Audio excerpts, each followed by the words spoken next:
Salvador na cruz mostrou o amor do Pai, o justo Deus.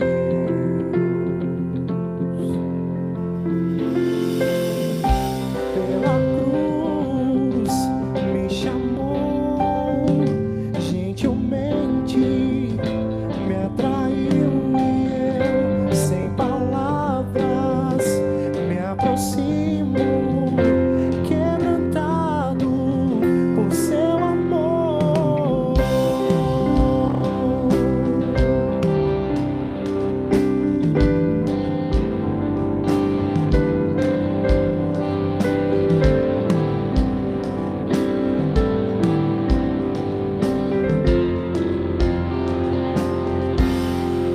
Merecida vida,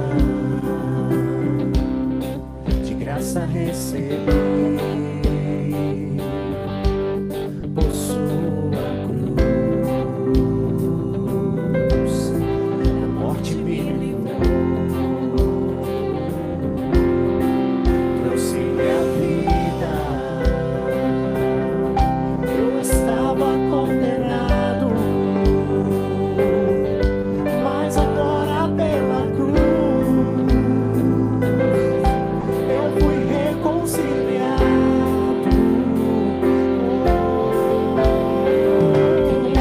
Pela cruz me chamou gentilmente, me atraiu e eu, sem palavras, me aproximo, quebrantado por seu amor.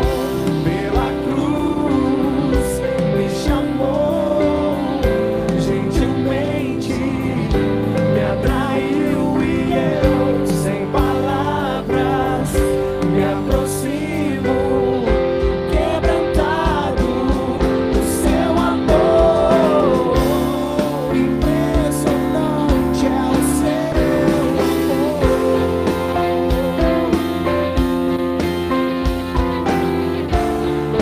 me redimiu e me mostrou o quanto é fiel. Impressionante é o seu amor,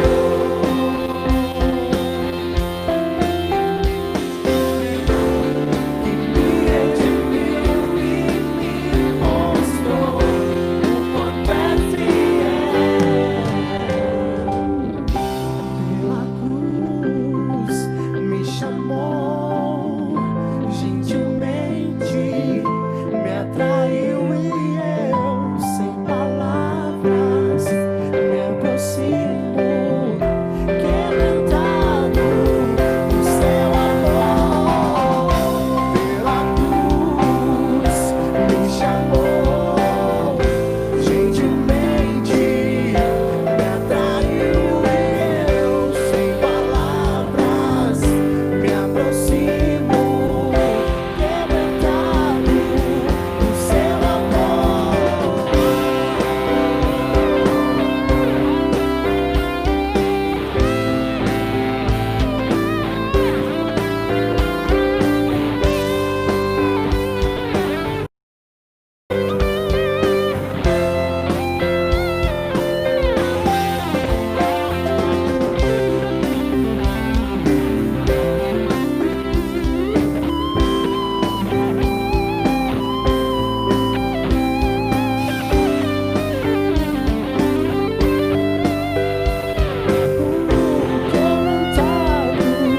por seu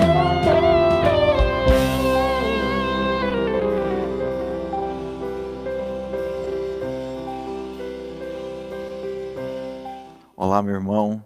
Tem um texto lá em Salmo 113 que diz que quem é como o Senhor, o nosso Deus, que reina em seu trono nas alturas.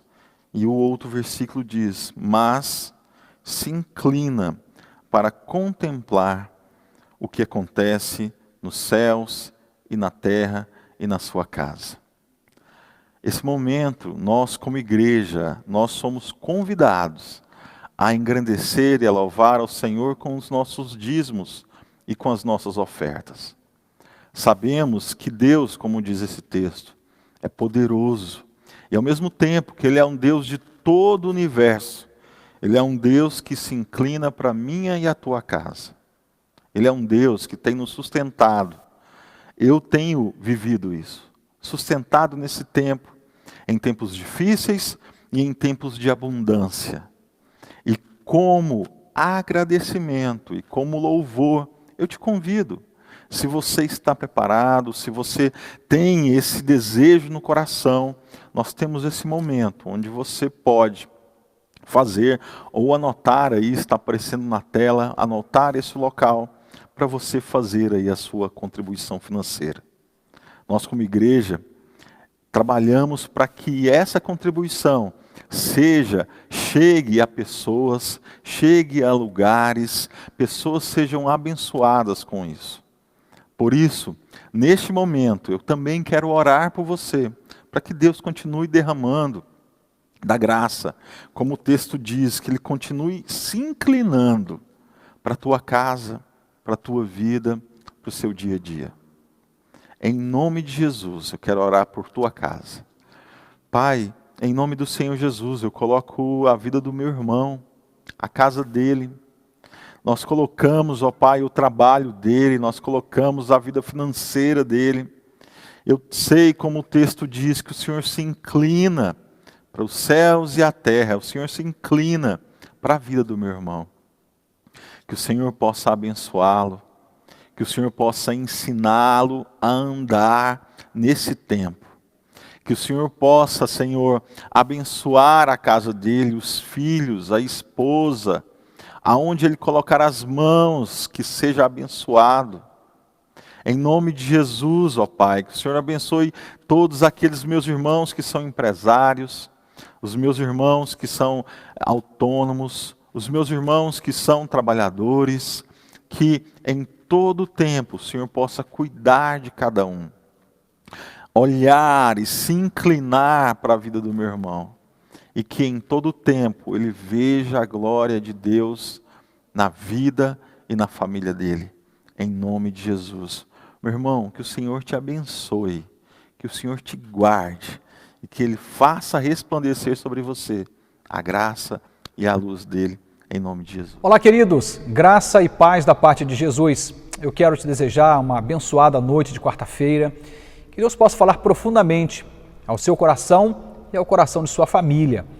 Temos estudado o Evangelho de Mateus capítulo 6, especialmente a oração do Pai Nosso, e pensado sobre alguns princípios do reino dos céus que estão sendo apresentados a partir dessa oração. Eu quero começar esse momento lendo essa passagem bíblica com você. Queria que você acompanhasse aí essa leitura aí na sua tela, e diz assim a palavra de Deus. Portanto, vós orareis assim: Pai nosso que estais nos céus, santificado seja o teu nome, venha o teu reino, seja feita a tua vontade, assim na terra como no céu. O pão nosso de cada dia nos dá hoje, e perdoa-nos as nossas dívidas, assim como nós perdoamos aos nossos devedores, e não nos conduzas à tentação, mas livra-nos do mal, porque teu é o reino, e o poder e a glória para sempre. Amém. Quero orar com você. E após essa oração vamos conversar um pouco mais sobre um outro princípio que norteia essa narrativa. Falamos sobre o princípio da devoção, falamos sobre o princípio da paternidade. Hoje quero conversar sobre o princípio da eternidade. Vamos orar?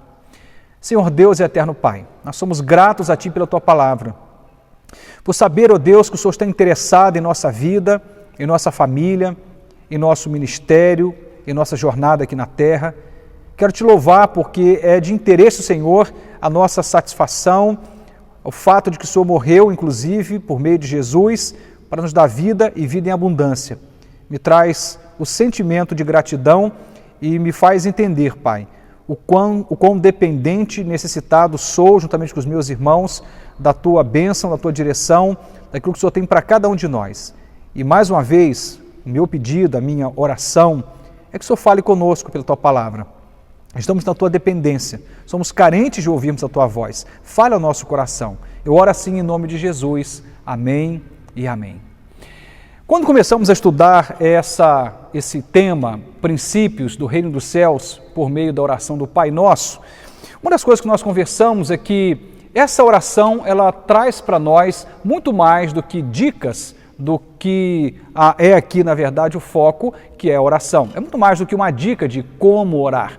É muito mais do que uma tentativa de Jesus em ensinar pessoas que não sabiam orar a começarem a orar. Até porque esse texto é destinado a pessoas que já faziam isto, pessoas que já oravam. Quando você lê essa narrativa um pouquinho antes, vai perceber que há inclusive uma reprimenda ali.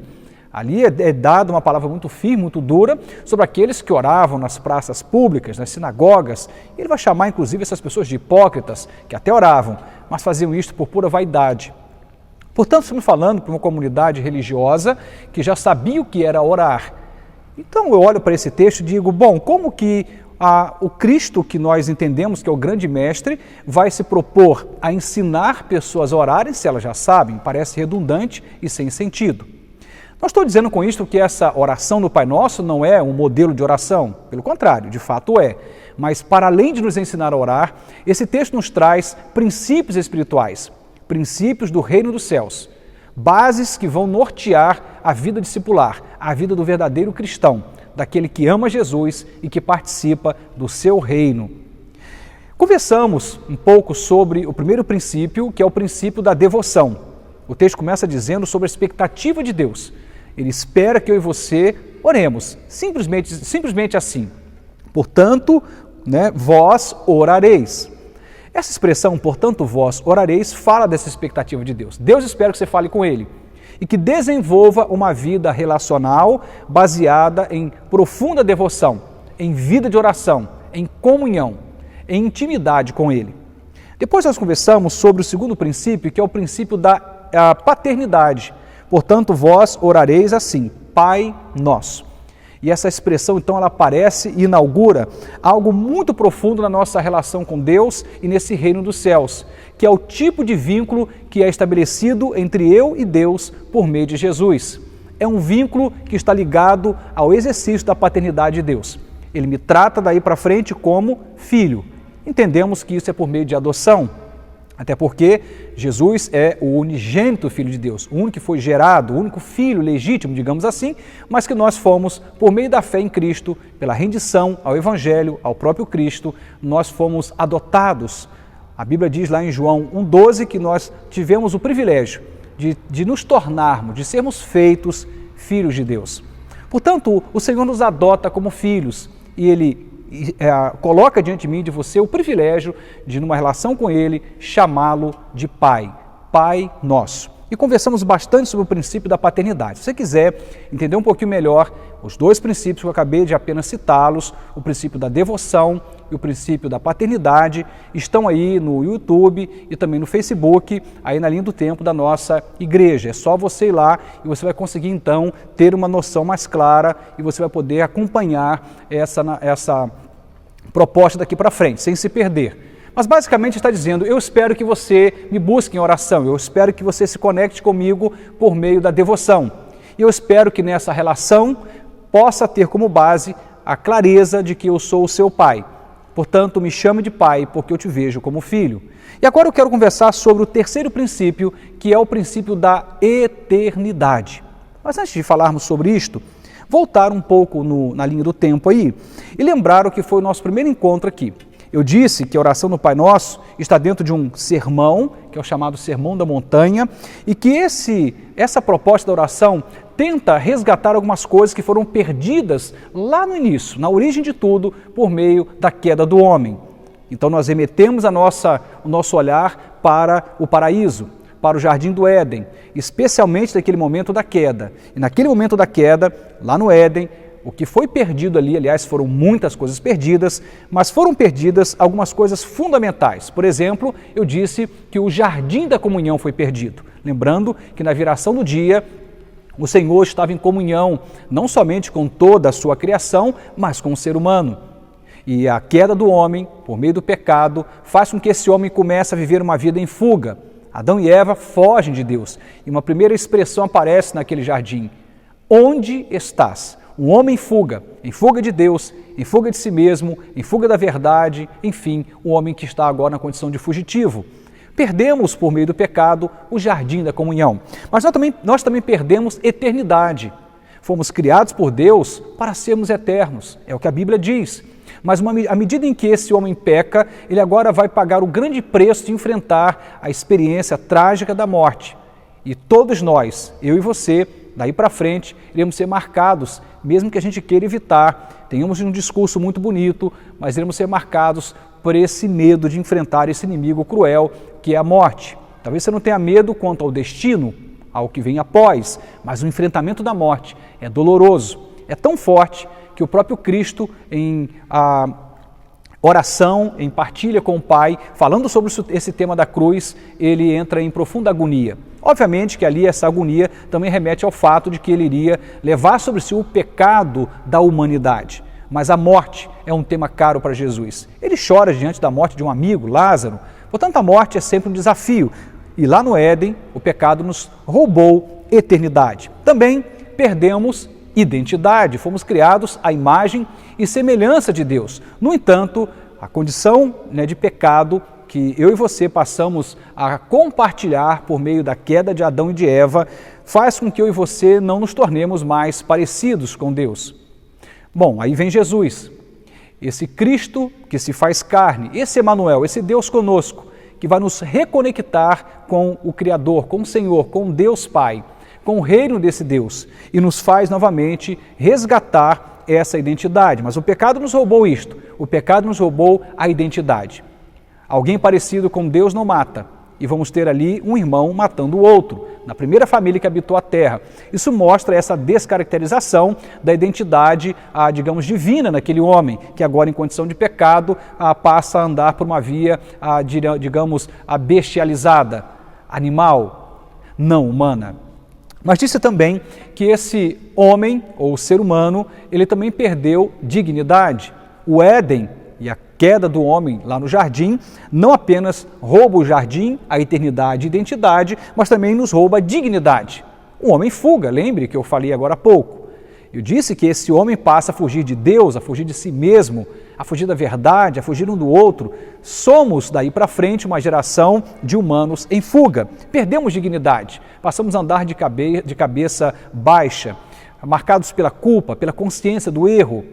E aí eu diria, no final, de que a consequência de tudo isto é que nós também perdemos intimidade. Eu diria a coisa mais cruel de todas as perdas que sofremos, além do jardim, da eternidade, da identidade, da dignidade, perdemos a intimidade com o Senhor. Bom, então olhando para essa base da queda do homem, olhando para o jardim e as consequências que marcam as gerações subsequentes, o que vem para mim é que essa oração do Pai Nosso traz uma ideia muito clara de como resgatar essas perdas que foram sofridas pelo pecado. Eu não sou Adão, você não é Eva, mas nós fomos marcados pelos nossos primeiros pais e essa condição de pecado define a nossa existência. Somos pecadores, inclusive a Bíblia diz que se você declarar que não tem pecado, você já está pecando, não há verdade em você, todos somos pecadores. Deus olhou lá de cima e chegou a uma conclusão: todos pecaram e destituídos estavam da sua glória. Somos definitivamente pecadores e pecadores que sofremos perdas, como disse, o jardim da comunhão, a eternidade, a identidade, a dignidade, consequentemente a intimidade. Mas Deus que nos ama e nos ama profundamente, que nos atraiu com amor eterno, que nos envolveu com seu amor também eterno, traz para mim e para você o privilégio de nos reconectarmos com o reino dos céus, com o Criador e termos de volta essas perdas que sofremos lá atrás. Por isso que eu falei sobre a devoção e disse que tudo começa pela devoção, quando a gente resgata esse lugar da nossa dependência do Senhor. E aí começamos a entender o nosso lugar nessa relação de dependência, que é o lugar de filhos. Por isso o princípio da paternidade. E hoje, especificamente, iremos estudar o princípio da eternidade. Bom, o texto vai dizer assim: Pai nosso que estás nos céus. Conversamos sobre esse Pai que é nosso, mas esse Pai tem uma origem. Existe uma fonte dessa paternidade e essa fonte não é terrena, ela é celestial. Inclusive a história bíblica começa em um paraíso. Eu diria, na plenitude de um relacionamento entre o Criador e a criatura, entre Deus e o ser humano. E a eternidade era a realidade que demarcava esse tipo de relacionamento. Um Deus eterno se relacionando com os seres humanos que Ele criou, marcados também para a eternidade. Lá estava Deus, um Deus eterno, baseando a sua relação em princípios eternos, em valores eternos, e convivendo com o ser humano também criado para a eternidade. Parece algo fora da lógica. Eu diria, inclusive, que a fé ela não caminha nessa via da razão e da lógica, mas a grande questão é que a Bíblia vai nos dizer que Deus plantou em nós a eternidade. Fomos criados para sermos eternos. E é exatamente por isso, como já disse agora há pouco, que a morte é tão assombrosa, porque ela é uma violência no que toca à nossa origem e a proposta inicial de Deus para mim e para você. Como diz, por exemplo, lá em Eclesiastes, capítulo 3, verso 11, diz assim, a parte A do versículo: tudo fez formoso em seu tempo, também pôs na mente do homem a ideia da eternidade. Em outras versões, vem dizer que Deus colocou no coração do homem a semente da eternidade. Deus plantou em nós a eternidade. Eternidade não é uma ideia, de uma comunidade mística, não é uma ideia da comunidade farmacêutica que tenta encontrar drogas e caminhos que possam produzir longevidade, qualidade de vida. A gente vai encontrar aí várias propostas e que o tema base está sempre em torno dessa ideia de ou evitarmos a morte ou prolongarmos a vida o quanto mais o que pudermos, de modo em que a gente vai o tempo todo tentando negociar com aquilo que é inegociável, a morte. Mas nós não fomos criados por Deus para morrer. O fato é que agora, como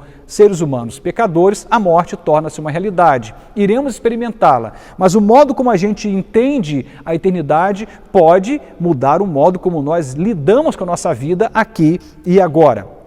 Porque Deus plantou em nós a semente da eternidade. Dentre muitos propósitos que Deus tem para mim e para você, Cristo veio, morreu, ressuscitou, cumpriu uma trajetória linda e é uma trajetória de redenção para nos devolver algumas coisas. E esse ministério de Jesus, a sua morte e também a sua ressurreição, foi para propor ao homem algo que ele perdeu lá no Éden. Devolver ao ser humano o direito da eternidade, por meio do perdão, por meio da redenção. Ele tornou-se esse cordeiro sacrificial. Ele ocupou o meu e o seu lugar. A cruz era minha, a cruz era sua. Nós deveríamos morrer naquele lugar, porque nós somos pecadores, nós somos os transgressores, mas ele vai até o Gólgota, ele enfrenta a dureza daquela cruz, ele enfrenta os escárnios sofridos, ele enfrenta a própria morte, inclusive ele vence a morte. Ele suporta a dor da morte, passa por ela, depois dá uma resposta à morte, morte ou morte, aonde está o teu aguilhão?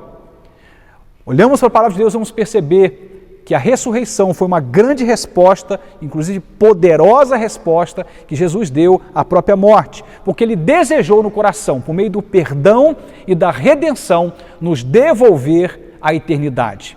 Porque Ele quer estar comigo, quer estar contigo. A máxima do reino de Deus não é uma condição hierárquica onde tem um Deus que manda e um monte de seres humanos que obedecem como se fôssemos robôs programados para isso. Não. É um Pai, obviamente celestial, transcendente, acima daquilo que podemos mensurar, um Deus, que é soberano, mas que fez uma escolha, eu diria inclusive absurda, porque nós nem merecemos isto, a escolha de se relacionar contigo, de se relacionar comigo, de estar conosco. Inclusive a Bíblia vai dizer que a igreja é vista por Deus como a família dele. Nós somos, não a primeira igreja batista, mas a igreja de Jesus, aqueles que são participantes dessa comunidade da fé, que o reconhecem como Senhor, que acolhem o Evangelho como verdade eterna de Deus e fazem parte desse reino.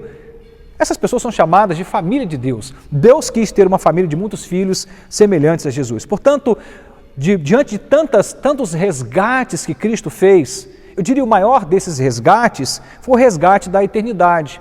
Ele nos devolve o direito de sermos filhos e diz: agora você será eterno comigo. Nos tornamos herdeiros de Deus e co-herdeiros com Cristo por meio do Evangelho, na experiência do perdão e da redenção. Como está escrito, por exemplo, em 1 João, capítulo 2, verso 25, diz assim: e esta é a promessa que ele nos fez, a vida eterna. Vou repetir. E esta é a promessa que ele nos fez, a vida eterna. Deus nos prometeu por meio de Jesus a vida eterna. Ele nos prometeu por meio de Jesus o direito de vencermos a morte. Não a morte física, porque esta será inevitável, mas iremos viver para além da morte. Portanto, quando a gente olha por essa perspectiva da ressurreição, inclusive, da vida para além da morte, vamos perceber que podemos encarar a morte de um outro modo. Ela continua sendo desconfortável, continua sendo uma violência, mas junto com essa dor da partida, o enfrentamento da experiência traumática da morte, há uma esperança vívida, há uma esperança que norteia a minha mente e a sua mente, que norteia as nossas decisões, o modo como lidamos com a vida, que é, na verdade, uma esperança baseada, alicerçada nesta promessa de vida eterna em Jesus Cristo. Eu não tenho medo do que vem depois da morte. Como disse, enfrentar a morte é algo traumático, mas o que vem depois da morte? A Bíblia diz que nós não podemos esperar em Deus somente para esta vida. Inclusive a Bíblia vai dizer que é digno de lástima. Em outras versões vai dizer é miserável. É miserável alguém que espera em Deus somente para esta vida. Eu tenho visto pessoas, não são poucas, que vão buscar a Deus em igrejas, até têm uma vida de devoção, oram, jejuam, fazem campanha e etc. Mas tudo que querem é mais um emprego, ou uma melhor renda, ou conseguir um namoro, ou de repente iniciar uma carreira acadêmica, que é passar no vestibular. Então as pessoas vão buscando a Deus por N razões. Mas a maior razão para buscarmos a Deus tem que transcender das razões terriais, passageiras, sazonais. Existem razões maiores e melhores. Estamos de passagem por esta vida, mas nós temos que entender que há uma promessa de Deus que Ele nos fez. Detalhe, Deus não é homem para mentir. Promessas que Deus faz, Ele cumpre. E Ele prometeu, por meio de Jesus, vida eterna. Há um texto clássico. É impossível alguém que tenha começado a ler a Bíblia que não tenha passado por essa passagem bíblica, que é João 3,16, que diz assim: porque Deus amou o mundo de tal maneira que deu o seu único filho, ou filho unigênito em algumas versões, para que todo aquele que nele crê não pereça, mas tenha, olha só o que a Bíblia diz, mas tenha a vida eterna. O amor de Deus, esse abraço amoroso de Deus, a mim e a você, a humanidade, tinha uma meta. Ele faz questão de mensurar essa meta, diz: olha, eu enviei Jesus, o meu único filho, o entreguei à morte, meu único filho gerado, eu o entreguei à morte para que todo aquele que creia nele não mais pereça, mas tenha a vida eterna. Isso é extraordinário. Deus nos ama, mas Ele não nos ama apenas para esse tempo, para esse momento que entendemos como vida, ou a vida biológica. Há uma outra vida que é Zoe, vida eterna, ou Zoe, como alguém queira expressar.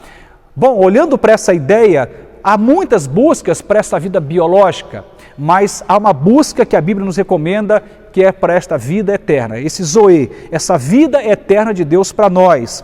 Ele morreu para isto. Ele nos amou por esta razão.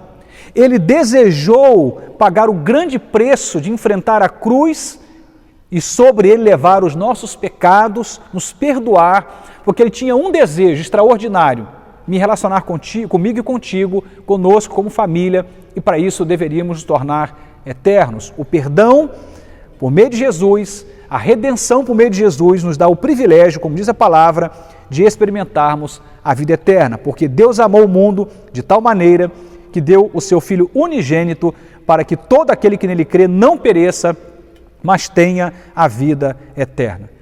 Pastor, como que eu posso ter garantia disto?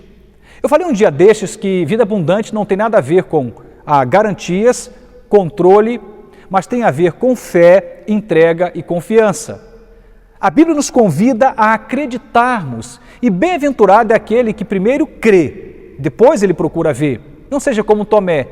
Aliás, a fé não faz sentido se é a fé de Tomé. A fé nos convida a crermos nas promessas de Deus, no Espírito de Deus, na companhia, na palavra de Deus.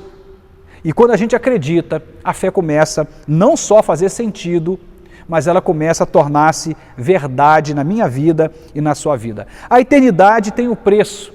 A eternidade tem um preço e esse preço é o retorno a Deus e a rendição ao Evangelho. Você quer a vida eterna? A promessa de Deus é esta: eu quero te dar a vida eterna. E, como dizia, não temos garantias humanas, mas temos uma garantia divina. Jesus morreu. A garantia da eternidade não é a sua bondade, não é a minha bondade. Lembre-se que nós somos pecadores, mas a garantia de salvação é porque Jesus tornou-se esse Cordeiro Pascal, aquele que ocupou o nosso lugar para nos poupar da morte, nos dar o perdão e a vida. Não tem nada a ver com meritocracia humana, mas tem a ver com a dádiva divina. Um Cristo que morre meu em seu lugar, e o que Ele espera é rendição, que você se entregue a Ele, que você se mova em direção dEle, que você retorne a Ele e se conecte pela fé com Ele. É isto, a eternidade tem um preço e esse preço é o retorno a Deus, ou para Deus, e a rendição ao seu Evangelho. Olha o que diz Evangelho de João, capítulo 12, verso 25. Quem ama a sua vida, perdê-la-á. E quem neste mundo odeia a sua vida, guardá-la-á para a vida eterna. É uma palavra por vezes confusa de entendimento, mas basicamente está dizendo o seguinte: você quer viver eternamente? Você vai ter que aprender a se aborrecer. Porque, via de regra, vivemos uma cultura hedonista, uma cultura do prazer pelo prazer, inclusive mais amante dos prazeres do que amantes de Deus. Há uma relação direta com a ideia de prazer, satisfação, recompensa e etc.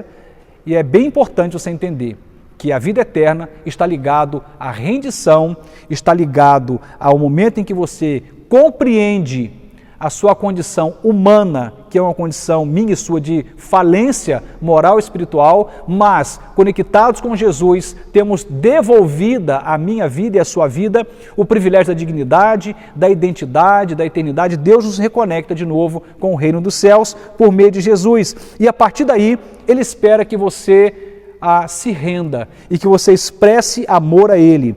E quando você ama demais a sua vida, você vai acabar perdendo a vida. Estou dizendo com isto, você não pode viver uma fé egocêntrica, mas a fé tem que ser cristocêntrica, sempre Cristo no centro. E talvez você diga, olha, mas aí é um processo de anulação? De jeito algum.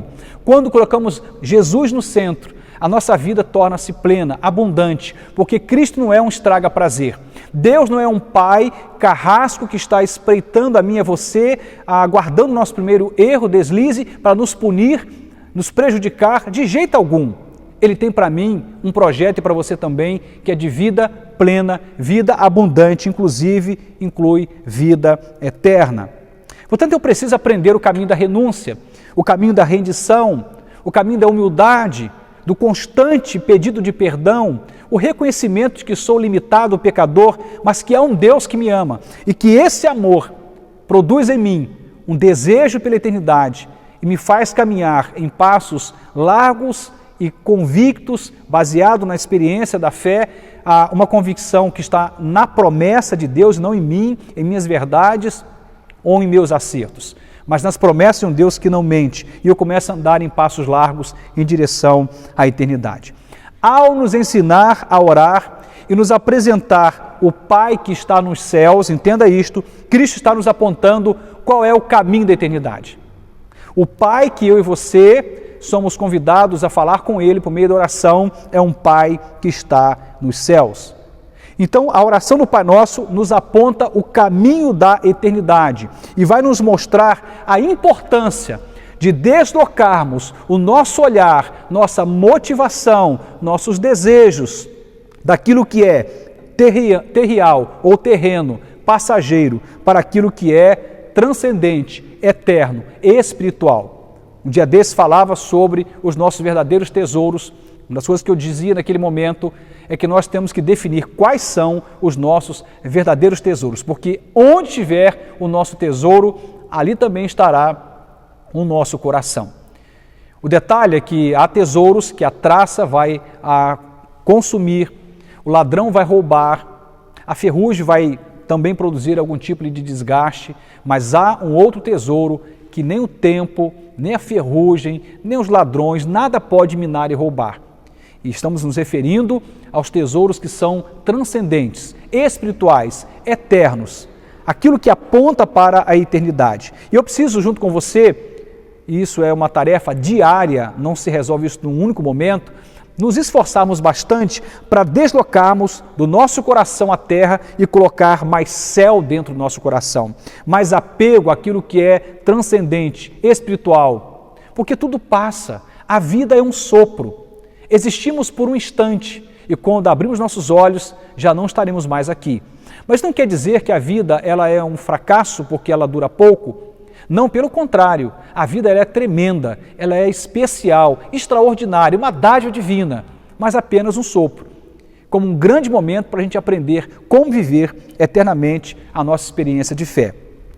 Uma das passagens bíblicas que me impressiona pela lucidez é quando Paulo escreve ali aos Colossenses no capítulo 3, versos de 1 a 3, ele diz exatamente assim, escute essa narrativa.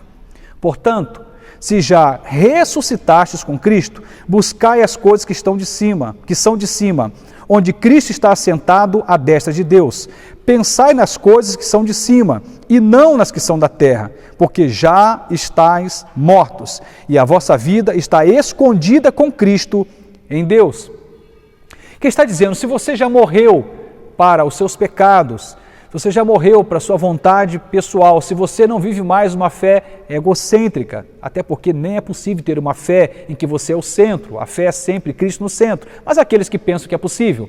Se você conseguiu tirar você do centro e colocar Jesus no centro, Deus como sendo sua prioridade, e você começa então a buscar o que é de cima, o que é do alto, onde Cristo está assentado, a Bíblia diz aqui que você faz a melhor escolha. Se você é de Jesus, se você tem a ideia clara de que é um discípulo de Jesus, ele não está dizendo você tem que abortar a vida aqui e agora. Não. Viva aqui, trabalhe, pague suas contas, celebre seu casamento, celebre suas amizades, faça valer a pena ali a sua jornada acadêmica, enfim, viva aqui, mas com o coração na eternidade, com o coração no céu. Desloque o seu coração e atenção para aquilo que de fato importa. Pensai nas coisas que são de cima e não nas que são da terra, porque já estáis mortos e a vossa vida está escondida com Cristo em Deus. Pode ser confuso esse texto, mas ele está dizendo basicamente o seguinte, é preciso morrer para viver. Se você quer ter a vida eterna, precisa morrer para você mesmo, para suas vontades, para suas convicções meramente humanas, para os seus achismos e começar a acolher a verdade eterna de Deus, aquilo que o Evangelho propõe como sendo a verdade eterna de Deus. O grande plano de salvação, que põe inclusive Cristo como centro, o grande Salvador. A verdade não está em mim, não está em você, a verdade está em Jesus e no seu Evangelho. Tudo em nós, entenda isto, vai nos convocar à terra. Tudo em mim e em você vai nos convocar à terra, mas tudo em Deus nos convoca aos céus, à eternidade. Quanto mais você anda com Jesus, quanto mais você ora, quanto mais vida de devoção você tem, quanto mais você se relaciona com esse Pai eterno, quanto mais você tem comunhão com esse reino dos céus, mais céu terá no seu coração e menos terra. Mais você vai se apegar àquilo que de fato importa e mais desapego você vai experimentar daquilo que realmente é passageiro, terrial, sazonal. Por isso, temos falado, e falei já por 2 vezes nessa pequena expressão, desse pouco tempo que estamos falando aqui sobre o tema eternidade, que a morte é temida. A morte é temida porque em nós está uma semente da eternidade. Nós fomos chamados por Deus, inclusive, é a nossa vocação para estarmos nessa eternidade. Isso começa como? Por meio de Jesus, por essa rendição ao Evangelho, por essa convicção de que agora somos participantes não só de um reino, mas de um reino celestial. 1 Coríntios 15, 19 diz assim, escute esse texto, se esperamos em Cristo só nesta vida, somos os mais miseráveis de todos os homens. Eu citei agora há pouco, falando ali rapidamente sobre isso, quero ler agora com você, vou reler de novo. Se esperamos em Cristo, só nesta vida somos os mais miseráveis de todos os homens. Sabe aquele emprego dos sonhos que você tanto buscou em Deus? Pois é, um dia não vai te servir mais. Aquela casa própria linda e maravilhosa, um dia não vai te servir mais. Sabe, aquele relacionamento dos sonhos, vai ser bom, mas um dia não vai te servir mais. Qualquer coisa que você peça para Deus que tenha a ver com esse tempo, um dia não vai te servir mais, porque um dia você não mais estará aqui. E a gente não leva nenhum container para a eternidade. Quando a gente morre, fica tudo por aqui. Não levamos nada. A gente veio nu e tornaremos para Deus também nessa condição. Nada trouxemos e nada levaremos. E somos apenas administradores do que temos, seja a vida, um bem, um trabalho, um relacionamento. É importante a gente começar a trabalhar isto para que o nosso coração não sofra desnecessariamente. Espere em Deus para esta vida, mas não somente para esta vida. É o que Paulo está dizendo. Ele não está dizendo que você não tem que orar a Deus para que Deus te dê um emprego, para que Ele te ajude a pagar as contas. Não, você pode compartilhar todas as suas ansiedades com o Senhor. Já falamos sobre isso numa outra mensagem. Não somente pode, como deve. Reparta com Deus os seus desejos, anseios, medos, fadigas, projetos, mas não espere nele apenas para esta vida. Entenda que se você esperar em Deus só para esta vida, Paulo está dizendo que eu e você seremos os mais miseráveis de todos os homens. Portanto, a oração do Pai Nosso nos apresenta também o fato de que não somos daqui. O Pai é dos céus, nós somos filhos desse Deus, mesmo por meio de adoção. Temos que ter a clareza que estamos aqui apenas de passagem. Nossa pátria, ela é celestial, ela é eterna. Estamos como estrangeiros, como peregrinos, de passagem, mas a nossa pátria, ela é celestial. É o que a Bíblia diz lá em Filipenses, capítulo 3, verso 20, diz assim: mas a nossa cidade, que está nos céus, de onde também esperamos o Salvador, o Senhor Jesus Cristo. A nossa pátria, a nossa cidade está nos céus, de onde também esperamos o Salvador. Portanto, a eternidade é a nossa vocação. Eu posso, inclusive, afirmar um pouco mais, lendo para vocês Hebreus 3:1. Olha o que diz a Bíblia. Por isso, irmãos, participantes da vocação celestial, considerai a Jesus Cristo. Ou seja, não despreze a Jesus, não rejeite a Jesus, considere. Não apenas a ideia de considerar, mas de firmar com Ele, por meio dessa consideração, uma aliança amorosa, uma relação de obediência, porque a nossa vocação, ela é celestial. Há um vazio no coração do homem, no tamanho de Deus, dizia Dostoiévski. Há um vazio no coração do homem, do tamanho de Deus. Você pode tentar preencher com qualquer coisa. Faça essa busca. Arrume o melhor trabalho, consiga o melhor relacionamento, tenha os filhos dos seus sonhos, faça a viagem que você tanto planejou, faça o que você quiser. Mas há um vazio no seu coração, no meu coração, do tamanho de Deus. Só Deus pode preencher, porque a nossa vocação não é terrena, a nossa vocação ela é celestial. Miqueias, o grande profeta, com muita lucidez no capítulo 2, verso 10, ele diz algo: levantai-vos e ide-vos, porque este não é o seu lugar de descanso, por causa da imundícia que traz a destruição, sim, destruição enorme. Miqueias está dizendo o que para mim e para você? Que essa experiência terrena, que esta passagem pela vida é uma passagem. Levantai-vos, ide-vos, porque não é este o seu lugar de descanso. Ainda não chegamos em casa. A nossa vocação é celestial, a nossa pátria é celestial, nossa cidade está nos céus, o nosso Salvador é de lá, o nosso Pai é celestial, a nossa vocação aponta para a eternidade. E eu e você não podemos olhar para essa experiência terrena, passageira, tão limitada, como sendo a máxima da experiência que poderíamos ter em Deus.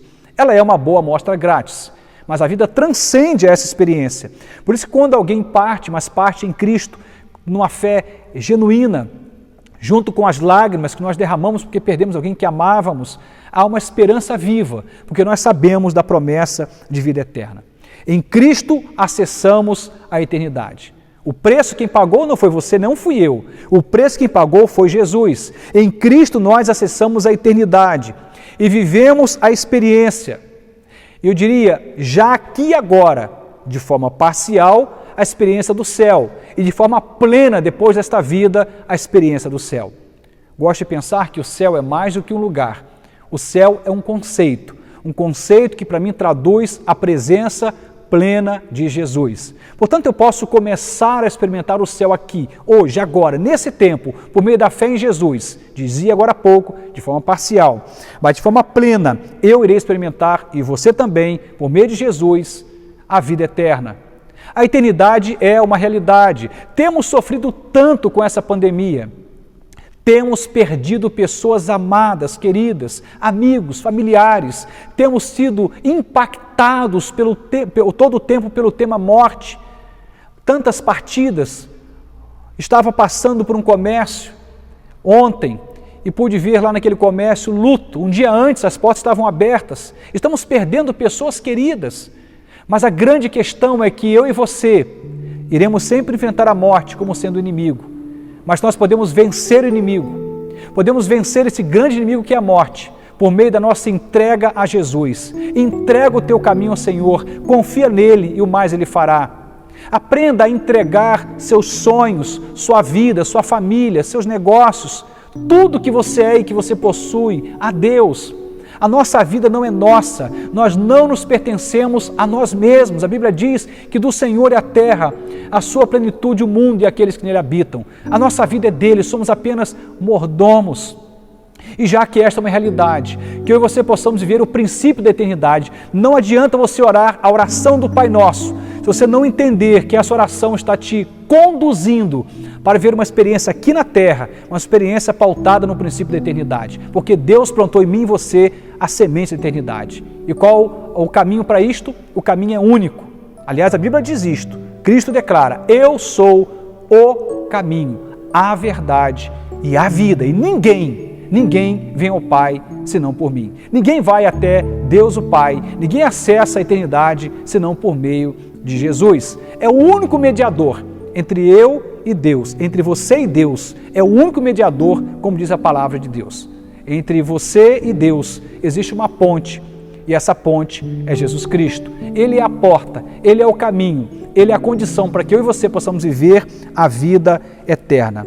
Eu termino citando Colossenses, capítulo 1, verso 27, a parte B, que diz o seguinte: Cristo em vós, a esperança da glória. Cristo dentro de você, Cristo dentro de mim, a esperança da glória, da vida para além desta vida. Portanto, que você possa se derramar diante de Deus. Se você não fez isto ainda, entregue a sua vida a Jesus. Entregue a sua vida a Jesus. Muito se fala sobre a palavra conversão. Conversão não é uma mudança de dogmas, não é uma mudança de religião, de endereço, de uma congregação. Conversão é metanoia, mudança de vida. É você mudar a forma de pensar, sentir. E como isso acontece? Quando você entrega as suas vontades, seus desejos, seus achismos, seu ponto de vista, qualquer coisa, tudo que te envolve, quando você entrega tudo isso ao Senhor, diz: Senhor, tudo é teu. Vivo não mais eu, dizia Paulo, mas Cristo vive em mim. E a vida que agora vivo-a na fé, no Filho de Deus, o qual me amou e se entregou por mim. Que Deus nos ajude a viver a experiência terrena, mas pautada nos princípios da eternidade. Não abra mão. A vida é um sopro, passa de repente, mas pode passar de uma forma doce e maravilhosa para você, que quando passar, tiver essa convicção de que você foi comprado por esse alto preço que é o sangue de Jesus e foi perdoado por Ele, e agora você pode partir em paz.